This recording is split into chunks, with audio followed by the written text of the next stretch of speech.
Strategy Mob podcast. Tune in for everything you need to know to stay in the know regarding the automotive industry. Here's your host, Jason Harris. Hey, what's going on, Podcast Nation? It is Jason Harris here, and thank you for joining me another episode of Strategy Mob. Today, I have two very special guests. I have Miss Bree Newman, all the way from Toronto, which is like a stone throw away from me. I don't know why I said all the way. It sounded cool. And Brandon Smith. Brandon, I forget, where are you at again? I forgot where you're located. Dartmouth, Nova Scotia. That's right. I knew it was way up there. I was going to mess it up, so I didn't even say it. So I thought I'd ask. All right.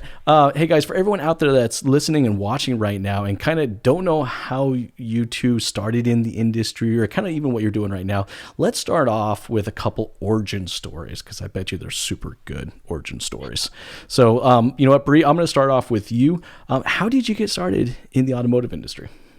Well, typically my go-to line is I was tricked into it.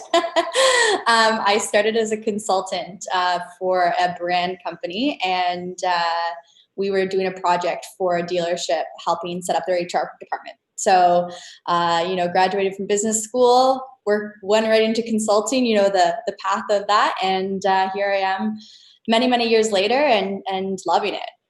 It's been a really fun journey to get to this point. Worked across North America with lots of different dealerships, sizes, OEMs, working on brand strategy, employee experience, all of those talent-related items, and now am running HR4, which is an HR platform really focused on helping dealers manage their talent. And I think dealerships need some serious help managing their talent. Let's use the word talent. I think that is the word that needs to be used in our industry right now. If I could, I would literally just kill the word warm body. You know what I mean? Oh, yeah. Like, how often you guys, like, it blows my mind. Like, I know I'm digressing, but it's my podcast. I can do whatever I want, I guess. But it's like, let's actually bring talent back into the dealership. So we're going to talk more about that. Before we get into that, Brandon, for yourself, how did you get started in the land of misfit toys that we call the automotive industry? So mine was probably more typical than Bree's. I had just gotten married, and I had moved back I was living in Ontario, moved back to Nova Scotia, and my mom had been in the car industry for about 10 years.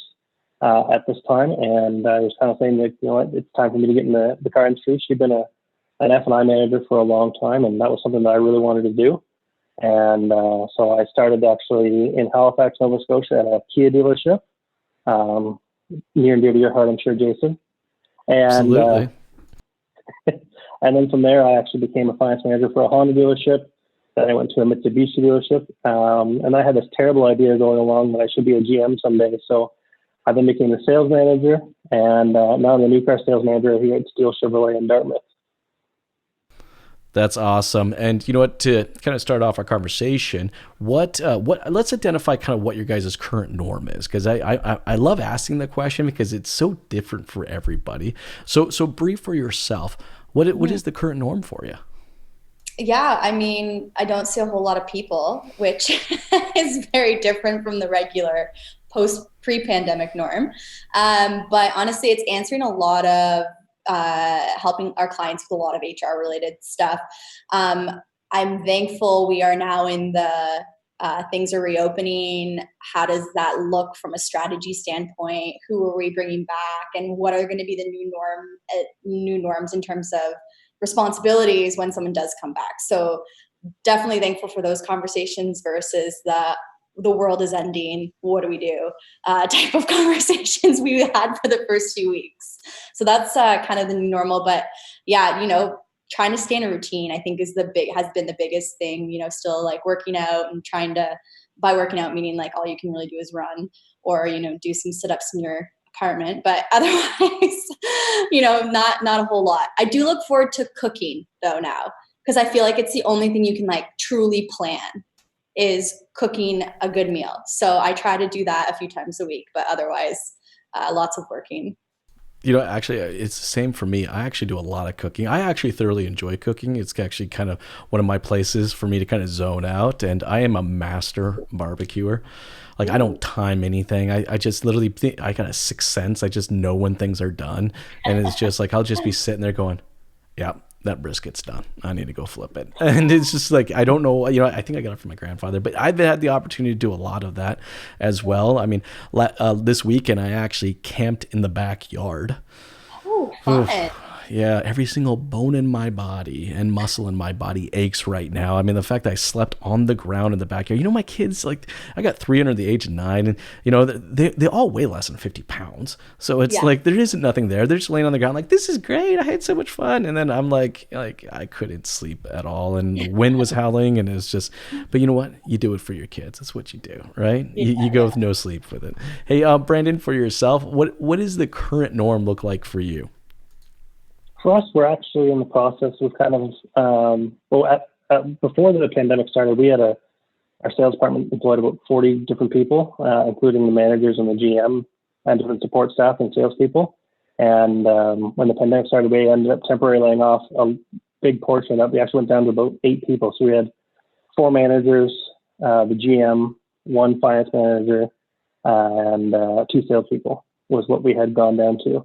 And that basically carried us through the last 2 weeks of March and then the first 2 weeks of April or so. And we started to bring people back on as our leads are starting to climb and whatnot. And we're back up to now we have 6 salespeople, 2 prime managers, 1 non-prime manager, and then all the managers are here. So for a while there, a lot of the managers were wearing multiple hats and kind of doing everything we could to be flexible and versatile in during the pandemic there to try to keep things moving along with a reduced staff. But now we're getting to the point now where we're kind of getting closer to being almost back to full strength, and look forward to when we can really get back to full strength. So that's cool. And I'm glad to hear that we are kind of heading back. I mean, the announcement that we received, that we can start doing, sales by appointment, which still, like, a lot of people seem to think like the dealerships are open. Like, they're not open. Like, there's a lot of stipulations that are going into us being able to actually handle business by appointment only, but let's talk a little bit more about how we see the new norm is going to progress, because here's the one thing I don't think anybody has argued with me so far is that we're not going back to the way it was, and it's not because we're choosing to, it's because the customer is choosing to. I mean, I'll give you an example, grocery stores. I will never walk into a grocery store again in my life. For the first off, I don't know why the hell I was walking to a grocery store in the first place. I had 3 kids under the age of 9. You want to know what it's like walking into a grocery store with them? It's like, how dumb was I? It's like, but now since like we've ordered our food, I make purchases from Canadian Tire. I just pull in and I give them my number and they bring it out. Like, that is kind of my new norm. And now what it is, I think for a lot of customers, is going to be kind of the new expectation, is that the way that we engage with retail, and I don't think regardless what kind of retail, is fundamentally changed. Now, I still believe there's going to be a lot of people out there that are going to want to go back into a dealership and shake hands and hug it out when they make a deal. I don't know about the hugging part, but and that's fine.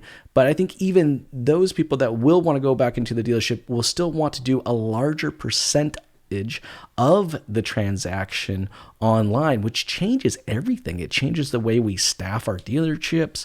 I mean, Brandon, I'm glad to hear that people are coming back. But, I was talking to a dealer principal earlier where, for the last month and a half, they've been having to do a lot with a little.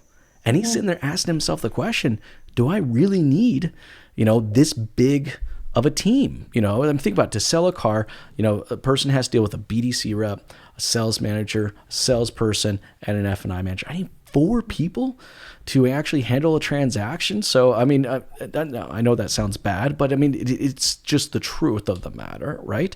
So I think there's, the way we staff our dealerships are going to change.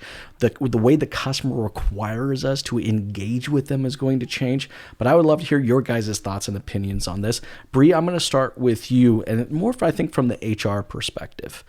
Of like, how do you see staffing kind of changing, getting into the new norm? Yeah, 100%. I mean, that's been a recurring theme from a lot of our clients is, hold up, like, we've been doing a lot with a lot less. And, this begs to say, do we need all of those positions? They were kind of a luxury in a sense prior to, and, maybe didn't make for a completely seamless customer experience because you were getting handed off through the process. I think, the running joke we heard at the beginning of the pandemic was customers have been asking for social distancing for many years. and now we kind of were accelerated as an industry into that. And I think that's, a neat part in a sense. I mean, obviously, dealers being very large employers, especially in Canada, I think I heard a stat the other day, they employ 1 in 7 or 1 in 9 people in Canada. Like, that's a lot.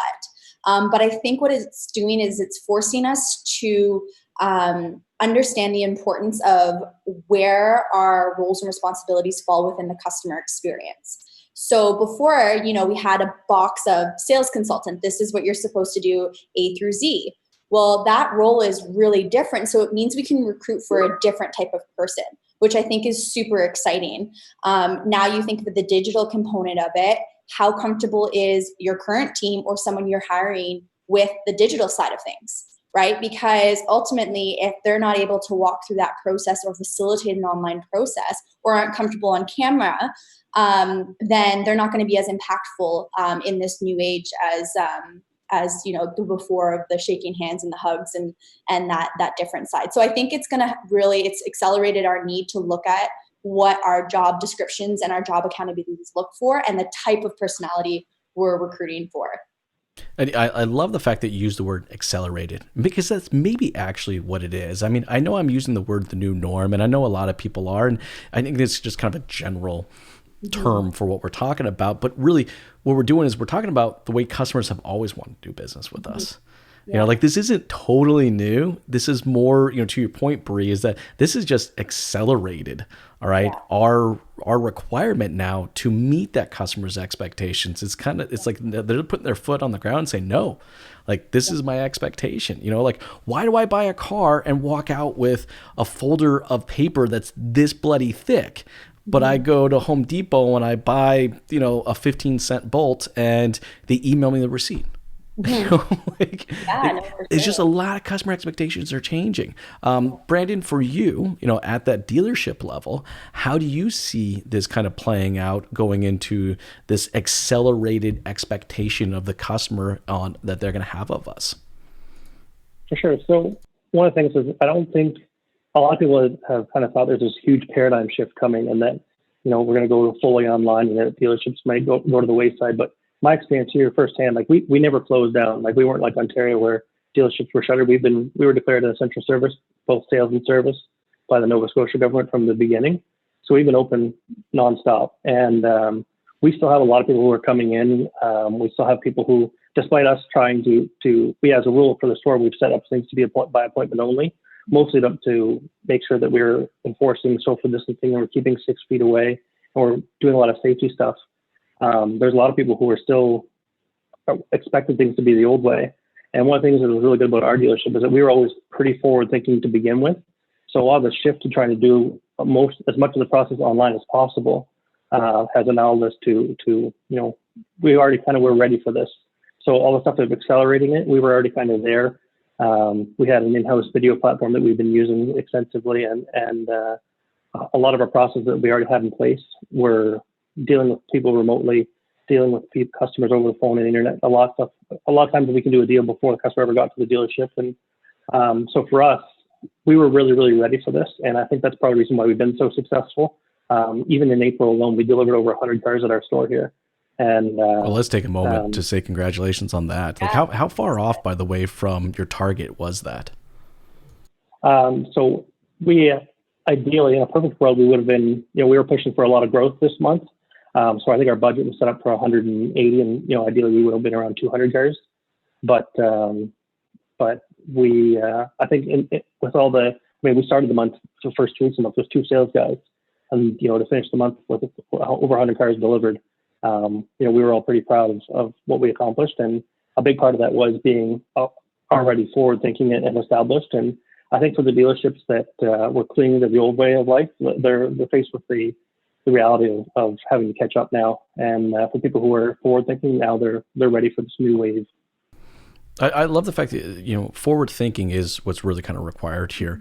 And, to your point, Brandon, you guys were kind of already preparing for this.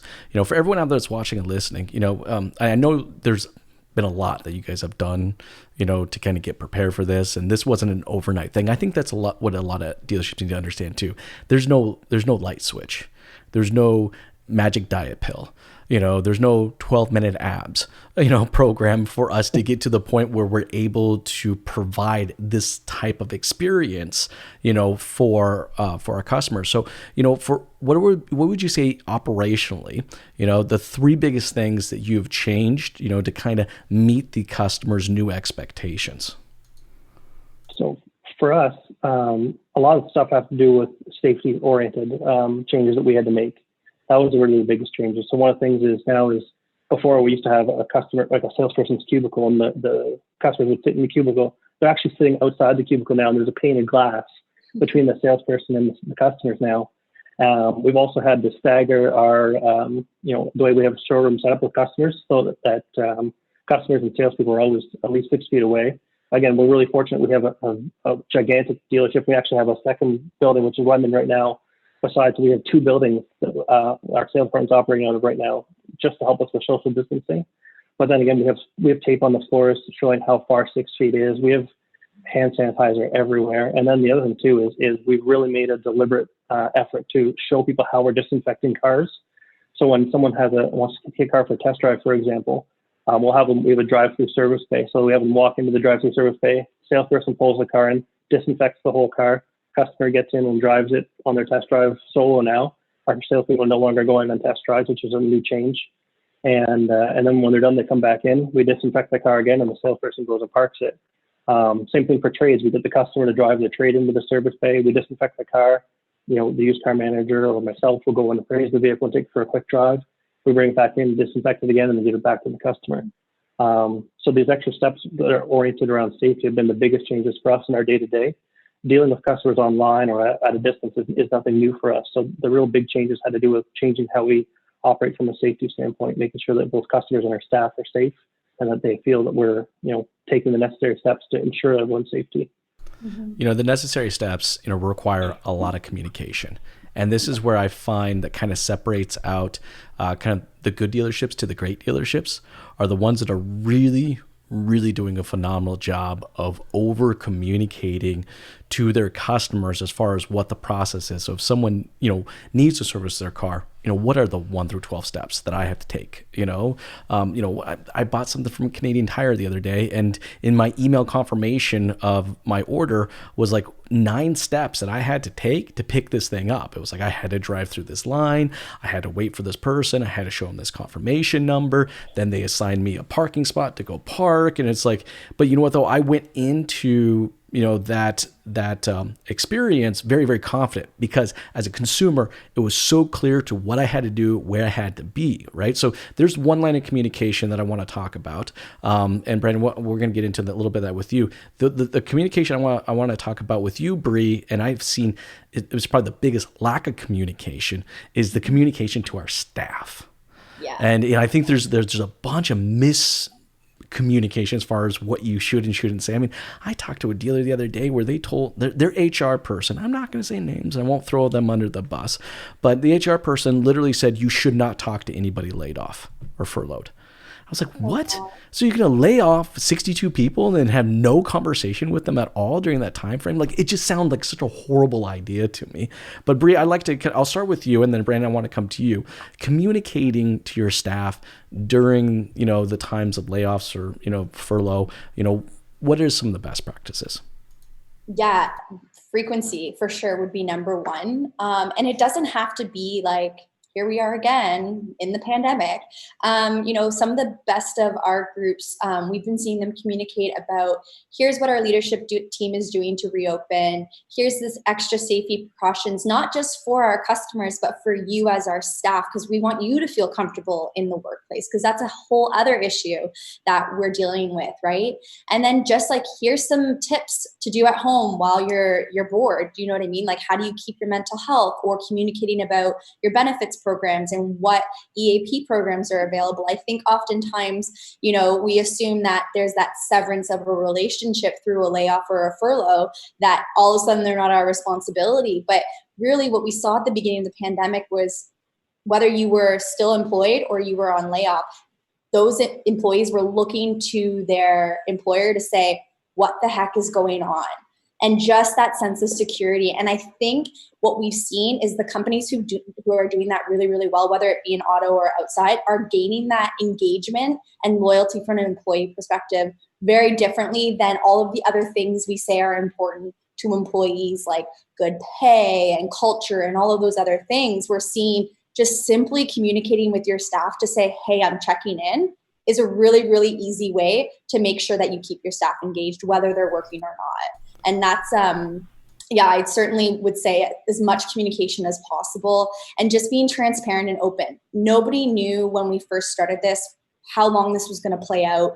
Even now that we're starting to roll people back in, having that communication with the staff to say, this is our phased approach. It could change, right? Because we know in Ontario right now, they're kind of monitoring for the next 2 to 4 weeks, whether or not we go to the next phase, right? And we could stay in lockdown longer or we could come back. And, as leaders, we have to make sure that we're one step ahead and providing as many resources as possible, communicating how to access CRB, what we're doing around the wage subsidy, why we might not choose to bring back people on a paid leave. So all of those other things that you're doing in the back end, you have to find a way to message that to your employees, especially to your managers, so they can then communicate with their employees. Because you don't want that, this is what we're doing here, to then be translated to managers in a different way, who then are the direct contact with the employee, and then that's misconstrued or something is misunderstood. So communicate as often as possible is what my recommendation would be for sure. I think that's a great idea. I saw a dealership that was holding a weekly State of the Union.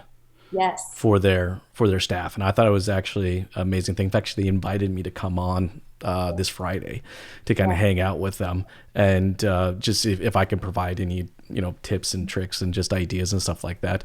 But they've been holding this weekly State of the Union where the dealer principal is coming on, and it's not mandatory, but it's there, right? Yeah. And he has about 4 or 5 points that he's always kind of consistently updating. Mm-hmm. So it's like to your point, Bree, a lot of people heard dealerships opening, like a lot of salespeople heard that. That's not really what happened. It's for us, it's like by appointment. Well, that doesn't mean that, so there are a lot of salespeople that were making phone calls on Monday going, okay, boss, when am I coming back? When am I coming back? I mean, I'm reading all over the internet right now that, dealerships are open. Well, that's not really the case. So it's like that consistency and frequency. I'm with you on that, like of what we communicate. Now, I had a question for you. You may or may not be able to answer, and that's fine. But I did have a salesperson that actually refused to come back to work because it was not clearly explained to them at all what the dealership was doing, all right, to ensure, this person's safety. And, I didn't know from an HR perspective, what is the requirements for us to communicate, to our staff about our precautionary efforts. Yeah, I mean, you want to put in, there's a few different policies you're going to want to put in play. And then obviously all the safety precautions like the plexiglass, the PPE when and where necessary, the disinfecting. I think the procedures that we're seeing come in play, like do you have a person designated to disinfecting the key to the test drive car, and that it's just like, it's almost like handed off into like a box, and like that's the box of dirty keys or whatever that looks like. So I think that's a big piece. The refusal to work thing is tough, and it's definitely tricky because one, each province is slightly different, and two, it really depends on the employee and the employer relationship and how candid of a conversation you can have with your employee. Ultimately, that serious refusal of work requires someone in from the government to come and inspect, to make sure that whether or not it's warranted. But then there's also implications with CERB and whether or not an employee will still qualify for CERB. Like that whole point of that subsidy was for employees was because you are not able to work. Now the employer is saying, hey, your job's here. We're ready for you. Here's the 15 things we're doing to make sure we keep you and our customers safe. And then them still refusing to come back. So there's a few implications from a legality standpoint that you always want to check with an employment lawyer. But best practice, again, that communication, weekly huddles or daily huddles and check-ins, not in person, whether remotely or distanced, to say like, here's a reminder about our protocols, and then tracking those protocols. We know that the governments are going to be extremely stringent from a health and safety inspection standpoint. And so tracking and logging your steps and when things were cleaned and disinfected is super, super important in case you were to ever be inspected. So I think that's another component from a communication standpoint and a tracking perspective that we have to be mindful of. That's actually a really good point, Bree. And Brandon, this kind of leads into my question for you. We're communicating to our customers, we should be communicating to our customers what our processes are. But I'm a little concerned about one thing in particular, what we're communicating to our customers right now, is we're communicating to them that we're sanitizing their vehicle. And I just don't think dealerships realize what that means when you say something like that. My family, we come from the restaurant and hospitality industry, and I'm pretty aware of how stringent it means to say that. I mean, there are many, many standard operating processes and sanitization processes that have to be followed, but we've never as an industry had to sanitize a car. I mean, I saw a dealership the other day post a video where they just sprayed something into a rag and wiped down the handle and the steering wheel, and they were calling that sanitized. And I'm like, that is so far from sanitizing something, So I'm a little concerned, but I'm finding the dealerships that are really winning at this are the ones that are over communicating exactly what the process is. Brandon, for yourself, how are you finding, communicating to customers, and what are some ideas that dealerships can use or execute to better their communication efforts? Sure. So, I mean, video has for a long time been the tool of the future, right? So, we created a video explaining for our service one, a real detailed video explaining the process of how to get your car in service, what happens after you book your appointment, and when you arrive for your appointment, and we're in the process of doing something similar for sales currently. I mean, the few of the things we've done that are obvious for people is just the amount of there's hand sanitizers everywhere, there's stickers everywhere advising people to stay 6 feet apart. When you sit down at actually even F&I offices right now, when you do have to sign a contract in person, because a lot of the banks have enabled us to do digital signing for the first time in a long time, the first time in ever really. But one of the things we've done is we've actually put 2 desks back to back so that there really is 6 feet of desk between you and the person that you're sitting in front of. That's a good idea. I like that. Which before was something that well, even now it still looks ridiculous, but it's this things that we have to do when you're thinking about people's safety. And then even again, when we go and we sanitize the cars, we went and invested a lot of money in a number of machines that are like they hook up to an air compressor and you spray down the whole thing, and it is like real hardcore sanitization of a vehicle. You're using a wet fogger then. Yeah, no, that's a great way to do it. I mean, people have to understand that just taking a bottle of Lysol and spraying it onto a surface, that's not sanitizing. Anyways, I apologize. No, keep going. And no problem. And like I say, when people see the lengths that we've gone, just even for just a test drive, they know that kind of goes further on behind things that they can't see. And then I think those things are what's really important right now. What are you communicating to customers as far as like the sales process? Like, if it's like, if I need to buy a car or my lease is coming due, how descriptive have you guys gotten about, here are the 17 steps. I don't know if there's 17 steps. I'm making that up, but how many steps are there, and what and how are you communicating? Is it on the website? Are you emailing them in advance? Are you just kind of curiosity, like what's that process and how you're communicating the process? So in the early part of the pandemic, we really cut back on any sort of sales messaging. Everything was more about that we're here if you need us. We've only very recently shifted to taking a more sales-centric approach to what we're advertising, what we're marketing.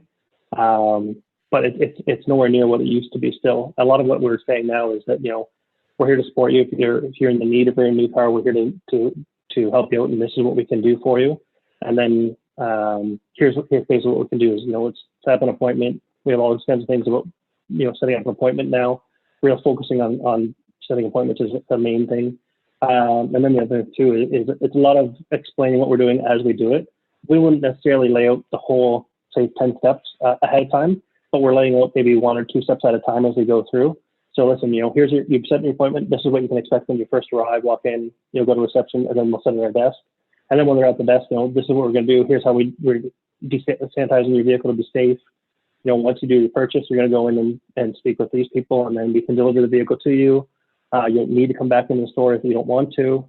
But what we're finding too is that a lot of the customers that are currently going out and shopping for a vehicle, they're the ones who aren't taking Corona very seriously, and they're not necessarily the ones who are home, isolated, and afraid. A lot of these people are the ones who are probably the same people who might go out and protest it for whatever reason. But a lot of these people, but then we do see some people. Like we had someone who came in a hazmat suit to sign a contract. Like they were that terrified of what would happen. And so there's a wide range of things that you're seeing, and there's a wide range of messages that we're communicating to people as well. A lot of it is playing off of the person when they tell you something. If they're expressing a lot of concern over the safety features, then we amp up what we're explaining that much more and really go into detail, not just on the service side, but then we also explain all the things we're doing. Not just on the sales side, but then we also explain the things we're doing on the service side, just to put them at ease. Because it's not just us, it's not just for you. This is what we're doing for everyone who comes into the dealership. So that's really cool. I mean, I think, we've never had to over communicate this much ever, right? I mean, you got to understand, as an industry, all of our communication efforts have been for one goal: to get you into the dealership. That's everything we've said, everything we've trained on, everything we've coached on, everything we've developed on was this is why you got to come in and service your car. This is why you got to come in and buy a car from us. This is why you got to come in and buy parts from us. And, I think as an industry, we're having to kind of retrain where, the customer is the one that's going to have to really kind of drive the direction of the process. Where in the past, it's like, you want to buy a car? Okay, cool. Here's our process. Come on in. We'll take you through it. And now or service, same thing. It's like, here's our service process. Come on in. Now we're having to literally come up with maybe 4 or 5 different variations of that process, because that's how consumers are going to want to actually engage with us. There's no one way anymore. I think there's so many ways to do that. And, brief from on the HR side, you kind of mentioned this earlier, we need talent. Yeah. It is going to require talented people, that to handle the new customer's expectations, right? It's not enough now that we have warm bodies. I'm still amazed. I've been in the business for this long, and I still hear that term used at least every couple of weeks. Or do they have a pulse? You got a pulse. Come on in. You want to, But no, seriously, we're gonna have to change a lot of that. So, how do we attract, how do we kind of train that new talent? I'm curious, Bree. I want to get your kind of thoughts and opinions on what you see the new talent's going to be for our industry, and then Brandon, I'll get your thoughts and opinions as well. Bree. Yeah. So I think, again, it's all in it's the same thing we've been talking about from a communication standpoint. It's all in the messaging. What are you expecting this person to do from a skill set, and what prior experience would help benefit that skill set? So selling might not be that skill set we're looking for anymore, right? It's more about that relationship build, because you have to do it remotely. So you have to have someone who's skilled in that. Like I said, digitally inept, someone who's able or digitally skilled per se, is super important. Someone who's comfortable on video or on camera or on FaceTime, whatever method that the dealer is going to use. I think, again, as we transition, I think what will be interesting is how we switch auto to more of that. And not to say that auto was never having professionals in it, because obviously it has, but it's never had that demeanor as an industry. Where you look at real estate, for example, right? One of the big conversations a few years ago with dealers. It's okay, Bree. You can say it. We're just a bunch of degenerates. Well, that's what people perceive it as, but that's not the case. Well, I'll tell you, the first dealership I worked for was a bunch of degenerates. Right. I mean, you pretty much got your bonus check, and it was like, let's go to the bar. How much alcohol can we possibly consume until Saturday morning meeting? Show up to a Saturday morning meeting still pissed drunk from the night before, you know.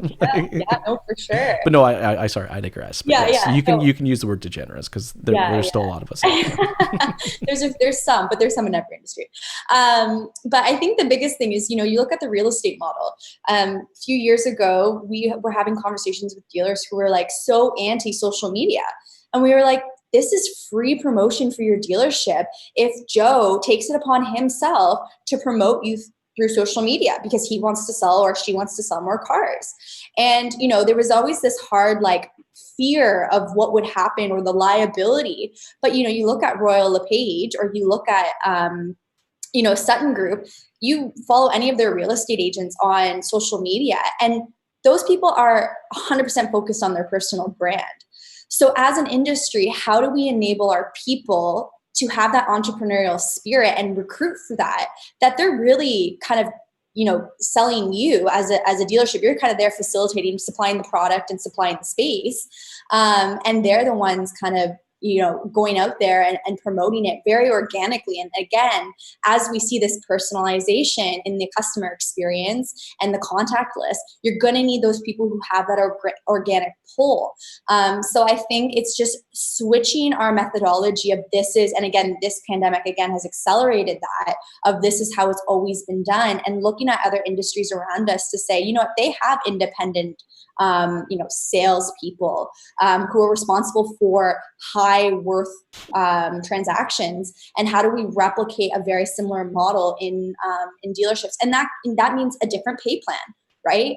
That means different roles and responsibilities. That means not necessarily requiring someone, and Brandon, you might disagree with this one, not requiring someone to be there from 9 till 5. Right? Maybe it's a different position you have that's there from 9 to 5 to help handle that walk-in traffic once we're allowed to do that. But then you have those professionals who are there to take you through the rest of the process, similar to how a real estate agent would do. So I think looking at the sales and then also looking at the service side is how does that contactless delivery and what are the different positions on the service side that enable clients to feel empowered around that side of the business too. So I think as every time you're reshifting an organization and you have a different customer experience, you have to kind of have your swim lane running beside it, saying, okay, how does this affect my people and my roles and responsibilities, and kind of who is the type of person that can fit that role? Because I think we always, just go with the status quo of this is what a sales consultant or a service advisor is supposed to do without actually saying, what is the purpose of this role within my organization and within the customer experience? So stopping and asking yourself that question right now is really, really important too.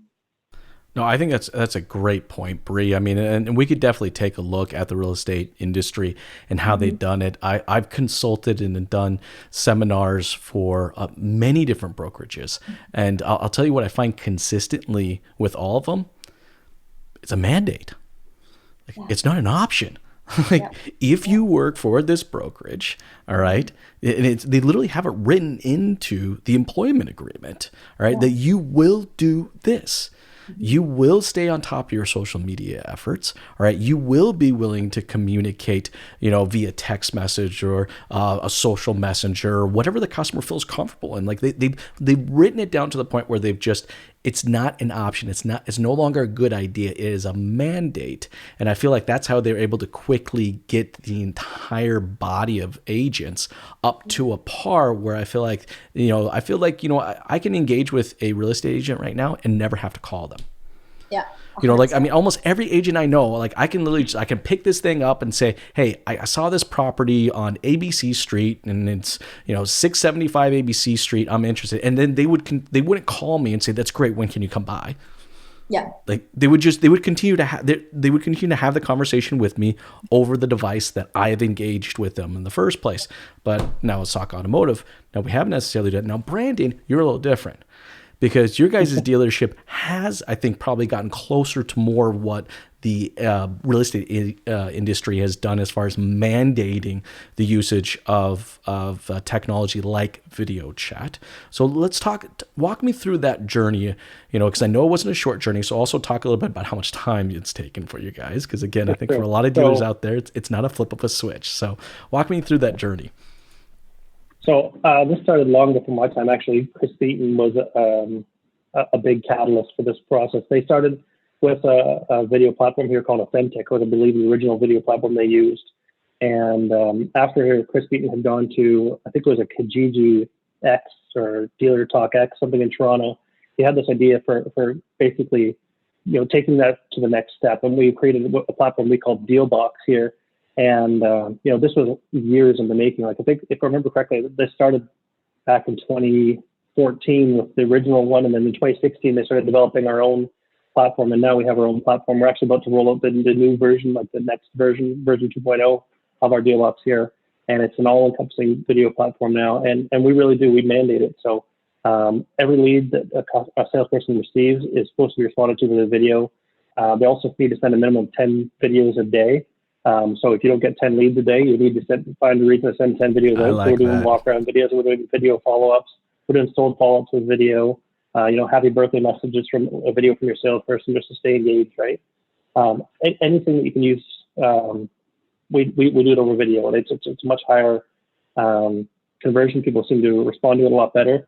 And one of the things that's really good for us, especially with the platform that we developed, is we get so much more information back. We know when they open it, we know how long they watch it, we know if they share it with friends. So there's a lot of the stuff built into it. And now with this new version of Dealbox that we're rolling out, we're getting actually leads funneled right into the Dealbox platform, so we can actually track the life of a lead all through our own platform that we've built in-house. And the Dealbox platform itself actually won GM's Innovation Award, which was a really high honor. It's not something, we're the only dealership ever won this Innovation Award. So for us, it's something we're really proud of. And again, we mandate it to our salespeople that this is something you will use, and if you don't want to use it, that's totally fine. You just won't work here. Mm-hmm. No, I love that. I'm sorry. I just want to take a moment here real quick. This is the way I'm doing business. This is the way we're going to meet the customer's expectations. And if you don't like it, go find somewhere else to work. Like, that is so perfect. But no, seriously, I mean, there's a lot of dealerships out there that are afraid of doing that, right? They're afraid of doing that because they have those couple old dogs, in their dealership that makes up, 30, 40, 50% of their monthly sales, but, they're not tracking their efforts. They don't know how many customers they're burning through to actually be able to achieve those numbers, So like, I'm curious, for you, Brandon, did you guys lose any employees over this? Yes, there was some turnover that happened as a result of some people being stubborn to new processes and not wanting to, embrace the future. But the people who really did embrace it, like our two top sales people now, we have are among two of the highest performers in our whole group. Like, we're a 40 store group, and they're the top 10 every year. Like, these guys are selling north of 220 vehicles a year. And, these guys committed to the process. They saw the value in it early.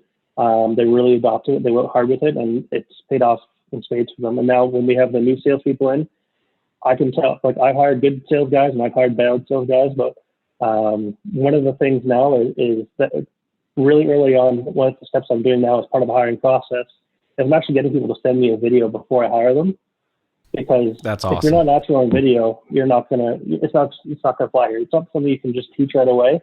And if you can't get comfortable on video, at least have the ability to at least make a fool of yourself on video, then you'll never do it here. So yeah. That was actually going to be my next question for you was, I mean, obviously this has changed also who you're hiring and how you're attracting them. So, I'm curious, are you finding that you're hiring people that you would have maybe never thought you would have hired in the first place?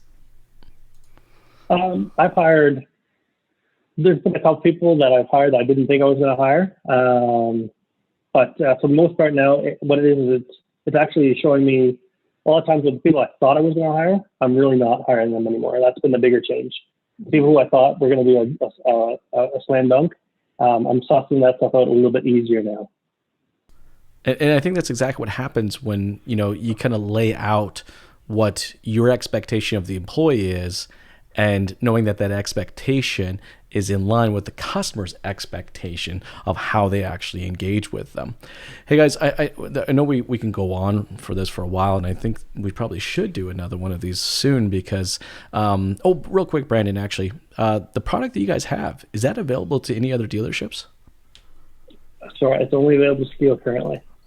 All right, you guys heard it. If you want to utilize this product, you're going to have to go work for a Steel dealership.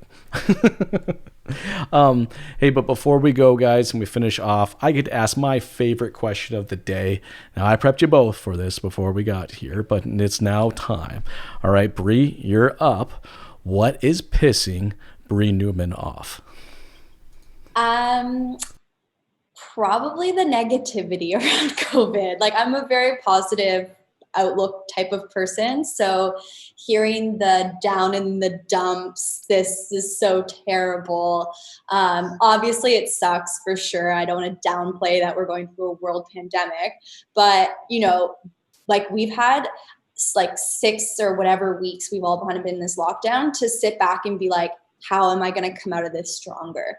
And so the people who are like, I'm just so sick of this, like utilize that time.